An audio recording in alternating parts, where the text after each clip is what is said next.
The ရှေးဟောင်း fields အိန္ဒိယ are ပြည်တနေရာ thriving ရော this ဟီနီ year. မြစ်ဘေးမှာလူမျိုးနှစ်စုဖြစ်သောတက်တီဝင်နှင့် We are ကိုလီယာတို့ truly အေးချမ်း blessed စွာ by the နေထိုင်လျက် Rohini ရှိကြ River. သည်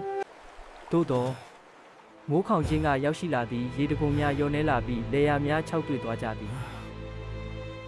This river belongs to us. You are taking ရေမ our လုံလောက်တော့သ water. ည့်အခါ We have လူ farmed တို့ this၏စိတ် land တည် for လည်းမတည်ငြိမ်တော့ generations. We အ have င the င်းပွား right မှု to များ use စ this တင်ဖြစ် water. ပေါ်လာသည် Great kings, the လူထု river အငင်း has ပွားမှုများ dried, သည် and နော our က်ဆုံးတွင် fields are မင်းများထံ barren. သို့ရောက်ရှိ We သွားသည် implore you, စစ်၏အရေးရောင် help များ us, စ or တင် we ထင်ရှားလာ face သည် ruin. စစ်အတွက်စစ်တပ်များစီ victory! စီကြသည်လက်လက်များထက်မြက်လာပြီးသွေးဆူးပြီးနေ့တစ်နေ့နီးကပ်လာသည်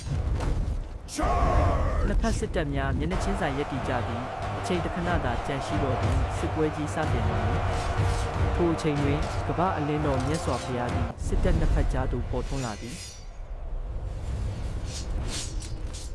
ဖျားရှင်ကမင်းများအားမင်းမြတ်တော်မူသည်ရေတံမိုးနှင့်လူအသက်တံမိုးဘယ်ဟာပုံမြတ်သည်မင်းများကလူအသက်ကပုံမြတ်ပါသည်ဟုဖြေကြသည် True ဖျား strength ရှင်၏ lies in တရားတော်ကြောင့် compassion. သူတို့၏စိတ်များပြောင်းလဲလာကြသည်ဇာလန်များချပြီး၍အမှန်တရားကိုလက်ခံကြသည်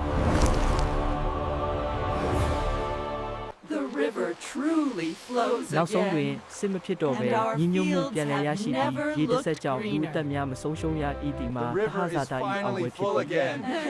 And look at this harvest. It's the best we've ever had.